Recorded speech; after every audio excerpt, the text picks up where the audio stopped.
meneruskan ngaji di Madinatul Ilmi di Habib Bidin. Ini ngaji hiwalah, ini diligerkan. Harusnya ngajinya di Habib Bidin tapi diliger ke sekda. Saya mau saja supaya kelihatan rukun antara Habib dan Umarok. Karena kata Habib Bidin nggak apa-apa Gus gitu. Ya memang rukun gitu. Jadi ini nggak pencitraan ya. Bukan pencitraan tapi memang rukun gitu. Seperti yang dikatakan Kiai Haji Ulil Albab tadi atau yang biasa kita sapa Gus Bab, bahwa jihad itu dari kata jahada yujahidu mujahadatan. Kalau masdar mujarrodnya jahida dan baca jahada jadu jahdan wa jihadan, itu maknanya serius menekuni sesuatu. Jadi tidak harus bentuknya perang. Tapi Islam juga jangan anti perang, karena andaikan Islam itu tidak punya konsep perang, itu juga kita bingung saat kita dijajah Belanda. Jadi sesuatu itu pasti akan ada momennya, ada pembenarnya. Disebut kalau dalam fikih muqtadul hal. Saya masih ingat beberapa cerita lesan. Dulu perang itu harusnya 7 November. Bung Tomo datang ke Mbah Hashim. Tapi kata Mbah Hashim jangan katanya. Kiai bagian nyeblokno pesawat urung teko. Walhasil nunggu Ki Abbas dari Buntet Pak Kapolres itu doanya spesial untuk menjatuhkan apa? Pesawat. Saya kebetulan banyak kenal sama cucu-cucu Ki Abbas Buntet. Tanggal 10 datang terus perang dimulai. Dan itu menjadi perang bersejarah karena jenderal dari Belanda ya, dari Inggris ya. Itu sampai meninggal. Jadi siapa Malabi ya?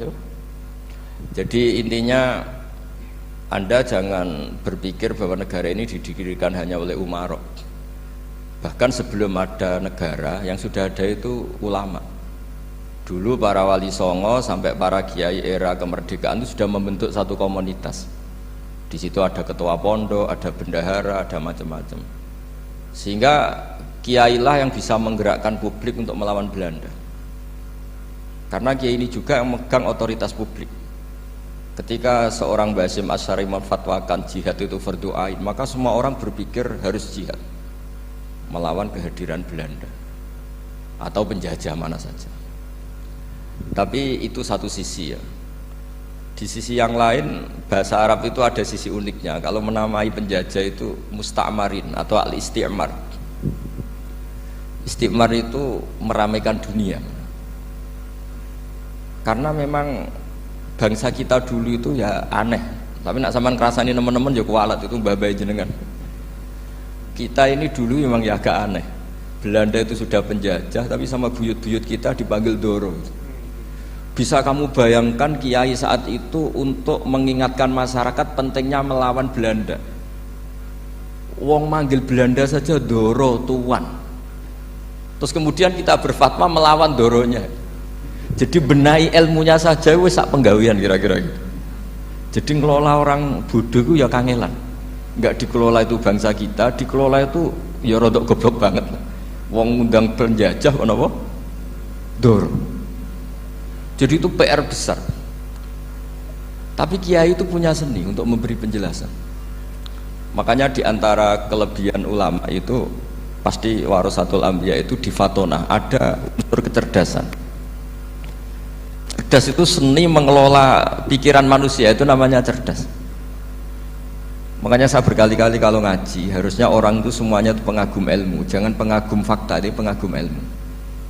Ya saya berkali-kali mencontohkan, kalau Anda suami yang miskin, nggak punya uang, terus pulang dimarahin istri karena nggak punya uang atau kerja tidak sukses, harusnya kamu bangga. Anda juga kan yang berteori kalau suami nggak becus itu pasti dimarahin gitu. Nah, ketika menjadi fakta harusnya Anda syukur bahwa ilmu Anda itu benar gitu. Jadi pas istri marah, wah alhamdulillah ternyata teori saya ini benar gitu. Ini lucu kan, teori Anda mengatakan demikian tapi pas menjadi fakta Anda tidak siap. Nah, begitu juga menyangkut penjajah. Belanda itu sudah maju, Eropa sudah maju, Indonesia negara yang terbelakang. Di mana-mana terbelakang itu menjadi objek penjajahan. Di mana-mana yang terpelajar itu posisi menjajah.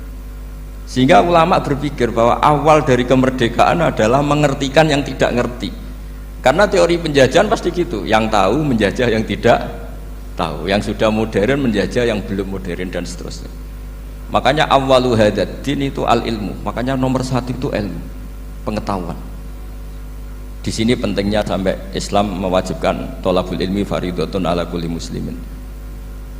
Karena tadi bisa kamu bayangkan 350 tahun dijajah Belanda, kita manggil mereka itu doro atau tuan. Kayak apa? Susahnya menggerakkan masyarakat yang cara pandang masih demikian. Lah kiai-kiai pada berontak dibikinkan masjid di alun-alun, diberi otoritas beragama sehingga dikira Belanda ini baik. Padahal ini dulu ya niatnya meninabobokan biar tidak ada pemberontakan. Walhasil singkat cerita, kiai-kiai yang sudah di Mekah termasuk Mbah Hashim, beliau ketemu Muhammad Iqbal, ketemu beberapa ulama dunia, tahu bahayanya mustakmarin tadi. Terus akhirnya kiai-kiai kumpul-kumpul fatwa resolusi nopo jihad. Jadi ini mukaddimah sebagai pembenaran, sebagai setuju saya sama Kiai Haji Ulil Albab bahwa nomor satu itu jihad. Tapi jihad tadi pemaknanya harus utuh. Kalau kondisi perang ya perang, kalau kondisi stabil ya jihad untuk memajukan apa? Indonesia. Dan itu saya ulang lagi dimulai dari ilmu. Sebelum saya ngaji Minhajut Thalibin saya cerita ilmu itu apa? Ilmu itu sederhana, sesuatu yang mudah. Karena ilmu itu fitratallahi allati fataran nasa napa? Misalnya begini, saya orang miskin, nggak punya apa-apa. Sudah nggak punya apa-apa, nggak punya jabatan, terus keluarga yang nggak pati loyal, mungkin istri ada ngidolakan kita, bahkan anak kita sendiri juga nggak ngidolakan kita. Itu kan sial-sialnya orang, anak kita aja nggak pernah ngidolakan kita. Tapi untuk bahagia itu sebenarnya sederhana. Sederhananya begini, orang pinter itu ingin mempertahankan kehidupannya, terus pinter sampai berobat habis banyak ke Belanda, ke Jepang supaya mempertahankan nyawanya. Nah, si miskin ini kalau dia setiap makan, ya Allah, saya dengan makan ini mempertahankan nyawa saya. Sehingga makan itu satu kajian ilmiah bahwa ini luar biasa. Bahwa orang punya Alphard, punya uang 1 miliar, itu tidak mempertahankan sesuatu yang pokok, yaitu nyawa. Orang tidak punya Alphard itu hidup, nggak punya uang 1 miliar hidup. Tapi kalau nggak punya nasi 1 piring, nggak punya air 1 gelas bisa mati. Artinya apa? Orang miskin itu yusyarikul aghniya, sama dengan orang-orang kaya dalam hal kepemilikan hal-hal yang pokok. Tapi kadang-kadang orang miskin itu ya nyon sewu agak belagu, sudah miskin ingin punya Alphard, sudah miskin ingin punya uang, ya dia tersiksa. Harusnya cara berpikir nggak punya Alphard tuh masih hidup, nggak punya uang 1 miliar masih hidup. Yang punya Alphard hidupnya juga pakai nasi 1 piring, yang punya uang 1 miliar juga pakai nasi. Ya kalau itu kan sama, saya punya. Kalau gitu kan bisa miskin rasa kaya itu. Itu memang harus dilatih. Nah, kalau orang kaya kan rumahnya banyak di mana-mana.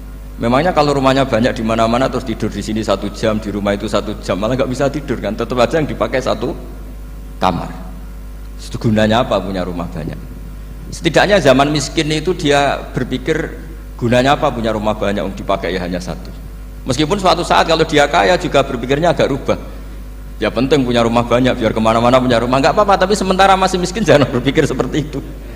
Nah yang menjadi miskin kacau kan sudah miskin berpikirnya gaya orang kaya, itu kecelakaan itu. Lah itu ilmu, maksud saya itu ilmu.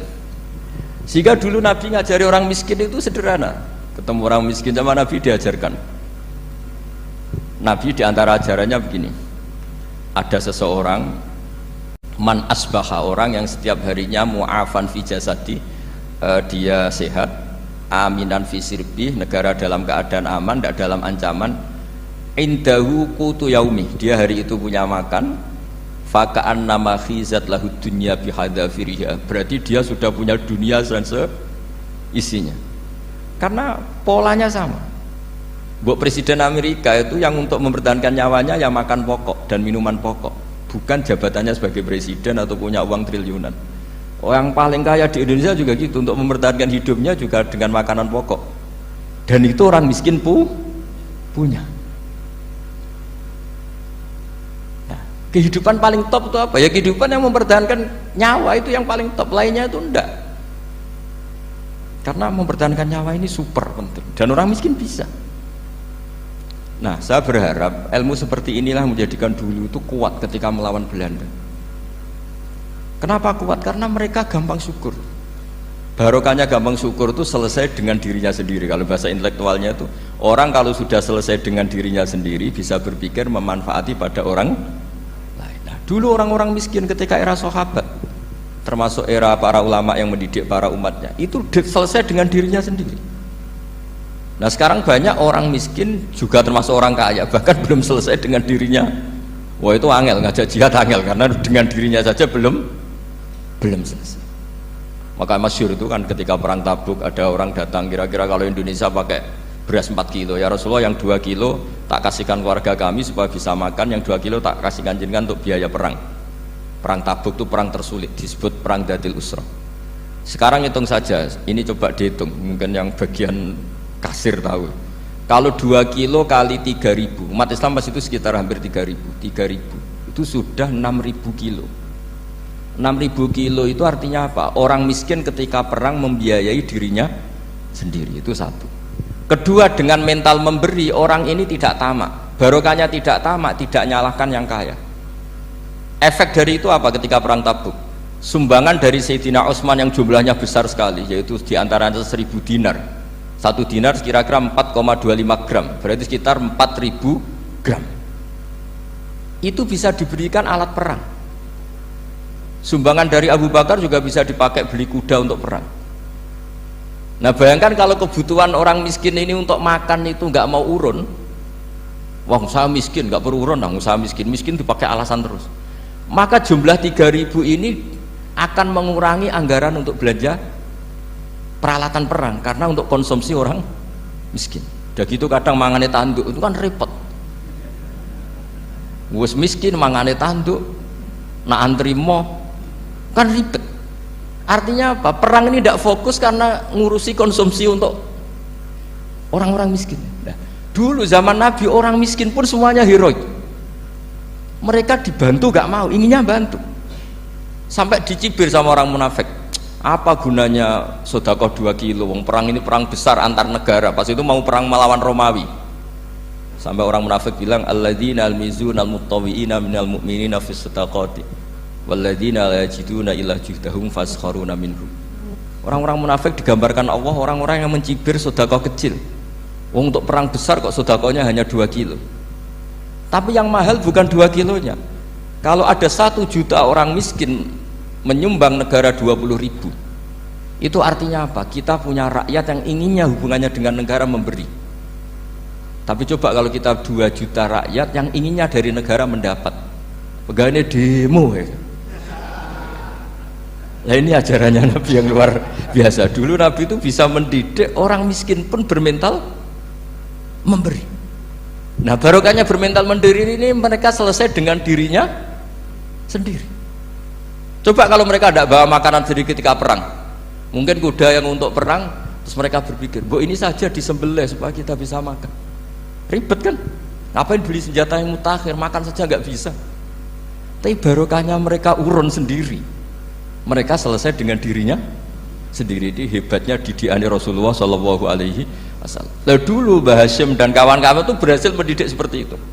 Santri yang miskin-miskin itu kalau ngaturi kiai duwene telo itu dikekno telo, duwene wi ya dikekno wi.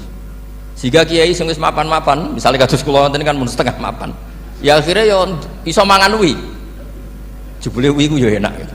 Santri ya seneng mergo kiai ini seneng pancen wis suwi mangan pizza misalnya. Nah, tapi nak sing melarat terus aku melarat kiai tak kei wi mosok doyan. Wis melarat medit di alasan kan ribet kan. Ini yang perlu dihilangkan. Medit kok berargumentasi. Tapi yang mahal itu bukan winya, mental memberi. Orang itu kalau mentalnya memberi itu berarti selesai dengan dirinya. Tapi kalau tidak bermental memberi pasti tamak. Dan tamak itu mesti menghakimi orang lain. Maka dalam kitab Hikam diterangkan penyakit terberat itu tamak. Kenapa? Karena orang pikir itu tidak ada kata-kata kitab Hikam, bukan kata saya. Yang ada itu tamak. Misalnya gini, saya kenal PLT Bupati Kudus. Tidak pernah saya bilang beliau kikir. Tapi sekali saya pernah ngajukan proposal tidak kesampaian. Wah, beliau medit. Jadi saya menvonis medit itu sebetulnya ya karena punya keinginan tidak kesampaian. Coba kalau ndak, bahwa medit orang serap penting. Misalnya anak-anak muda sama orang-orang cantik di Jakarta. Pernah nggak kamu bilang itu sombong? Enggak kan? Setelah kamu bilang, Mbak aku ingin kenalan Mbak sampeyan, terus dia agak mau, baru kamu bilang sombong karena keinginan kamu enggak. Nah, bayangkan kalau orang bermental tomak kayak apa bangsa ini. Nah, sahabat itu dididik oleh Nabi, tomak itu selesai karena keinginan mereka memberi. Sehingga Indonesia bisa merdeka begini itu barokahnya didikan ulama, semuanya ingin memberi. Dulu belum ada negara, tentara-tentara kemerdekaan kalau di kampung-kampung itu ya dibiayai donatur-donatur, termasuk bahasa saya, bu saya dulu. Itu berapa ton aja beras untuk pasukan Hizbullah, pasukan TNI. Di Aceh ada Daud berih, ada yang baca berueh. Jadi baca aja kayak kira asap ada yang berih, ada berueh, saya juga nggak tahu. Orang Aceh kalau baca berih memang. Nyumbang berapa emas untuk kemerdekaan Indonesia. Yang Kesultanan Jogja Legowo, Jogja tidak lagi negara tapi diberikan bagian dari Indonesia dan seterusnya. Nah, jadi semua ini barokahnya didikan Rasulullah SAW yang diteruskan para ulamanya bahwa nomor satu didik masyarakat itu bermental memberi. Dengan bermental memberi apapun kecilnya ini selesai dengan dirinya sendiri. Itu kalau sampean nggak punya mental memberi nanti pulang dari Pemda, acara ini kabupaten berkata ini tok ribet itu. Awas itu, bar ngaji langsung lali berarti sampean. Sudah kalau nggak urun ini sudah luar biasa, nggak urun untuk berkat itu sudah luar biasa. Jadi itu yang makanya Nabi itu Quran dimulai wa mimma razaqnahum yunfikun. Quran mengajarkan bermental memberi, yunfikun. Nabi berkali-kali ngulang al yadul ulya khairum al yadis sufla. Dan memberi itu tidak harus nunggu kaya. Gambarannya Quran tentang orang baik itu gimana? Alladzina yunfikuna fis sarra wad dharra. Bukan fis sarra saja, ketika wad dharra juga. Saya pernah guyon sama orang kaya di Jakarta, dia uangnya miliaran, mungkin malah triliunan. Guyon sama saya, Gus saya ini sudah sekian bangun masjid di mana-mana. Saya ini berarti hebat. Enggak, kata saya. Enggak ada masjid, agama tetap jalan kata. Karena di kampung-kampung sudah banyak masjid kata. Masih keren tukang becak kata. Kok bisa Gus? Sampai nyumbang masjid 1 miliar, itu masjid apa kata saya? Ya masjid-masjid besar. Nah itu paling dipakai kubah atau menara atau apalah yang tidak mendesak. Tapi kalau orang miskin, ngutangi orang miskin itu kalau nggak utang hari itu nggak makan. Kan nggak mungkin tukang becak ke utang ada bank atau orang kaya raya, kan kenal saja enggak. Mesti orang miskin utangnya sama orang miskin. Saya kalau orang kaya, utang Habib Bidin mesti mau beli Innova. Karena level orang elit, jadi utangnya itu beli Innova, aksesoris Innova, seri terbaru. Tapi kalau orang miskin sama orang miskin, utangnya itu beras untuk nyawa ya. Artinya apa? Kalau saya diutangi Habib Bidin untuk beli Innova itu ganjarannya itu sekunder.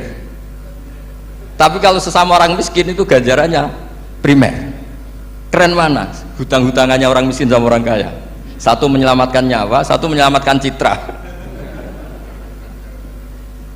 Dia baru sadar, ternyata orang miskin lebih hebat ketimbang saya, lebih hebat tapi tidak usah ditiru kata saya. Cuma dia menjadi tidak sombong sekian miliar yang disumbangkan ke masjid karena dia menjadi tahu ternyata itu tidak bangga. Nah, kecuali masjid-masjid yang kamu nyumbang memang masjid perintis di daerah-daerah yang belum ada masjid. Kalau masjid-masjid besar itu kan kadang kebutuhannya sudah selera bukan pokok. Nah, saya ini cerita ya, jadi supaya orang tahu lah. Zaman Nabi itu orang sudah selesai semua dengan dirinya sendiri. Jadi maksud saya Islam nggak apa-apa tanpa masjid itu masjid yang sudah sifatnya selera. Indonesia kan masjid sudah sifatnya selera semua. Yang dikatakan masjid pokok kan yang dipakai sholat bisa, dipakai alat sesuci bisa. Tapi kalau sudah selera ya pondasinya harus begini, lampunya harus dari kristal, terus kubahnya itu sudah selera. Nah rata-rata sumbangan yang miliatan itu kan sudah ke selera. Sementara orang miskin utang-utangan sama orang miskin untuk menyelamatkan apa coba? Nyawa. Artinya para orang miskin jangan kecil hati, wah saya sedekah hanya 2 kilo, tapi 2 kilo nyawa. Dan itu pahalanya luar. Nah ini ilmu asal. Nah kiai itu berhasil seperti itu sehingga orang-orang miskin dulu itu ngrumat tentara itu ya nganggo nganggo telo, bahkan ada yang pakai apa itu Pak Hartopo itu pisang itu, arasnya pisang itu, bronggolnya pisang sudah dipakai saja Pak tentara. Tentara di mana-mana bisa makan. Coba kalau yang ngamal yang kaya tok itu tidak cukup. Tapi barokahnya yang miskin juga ikut ngamal itu cukup karena yang miskin itu mayoritas. Jadi didukung kaum miskin itu pasti menang lah kan kira-kira gitu. Karena di mana-mana orang miskin itu banyak. Menemukan orang kaya itu nyari data. Kalau menemukan orang miskin seketemunya pasti ketemu. Dan orang miskin ini dididik ulama untuk berkontribusi. Sehingga banyak tentara yang ketika dicari Belanda pura-pura jadi petani. Ini juga yang menyelamatkan orang miskin. Nah, ulama dulu tuh orang paling sukses mensuasanakan seperti itu. Nah, itu yang diceritakan di perang Tabuk, mimpa di maka tayazihu qulubu fariqim minhum. Jadi perang Tabuk itu perang di antara yang paling diceritakan Allah berkali-kali apa? Ya Rasulullah, tadi malam saya memburuh dan ini dapat 2 sok, ya kira-kira berapa kilo lah. Yang separuh untuk keluarga kami, yang separuh saya sumbangkan ke jenengan. Lu coba perang antar negara hanya menyumbang 2 kilo beras, bayangkan. Tapi nilainya bukan 2 kilo. Kalau 2 juta rakyat Indonesia nyumbang 2 beras, artinya hubungannya dengan negara hubungan ingin memberi. Dan barokahnya hubungan ingin memberi, ora pati kecangkeman tomak, ora pati kakean menuntut. Ini yang mahal itu yang gak ternilai itu. Dan itu menjadi kekuatan yang luar biasa sehingga umat Islam bisa mengalahkan pasukan Romawi. Nah, Indonesia dulu kira-kira seperti itu, pra kemerdekaan.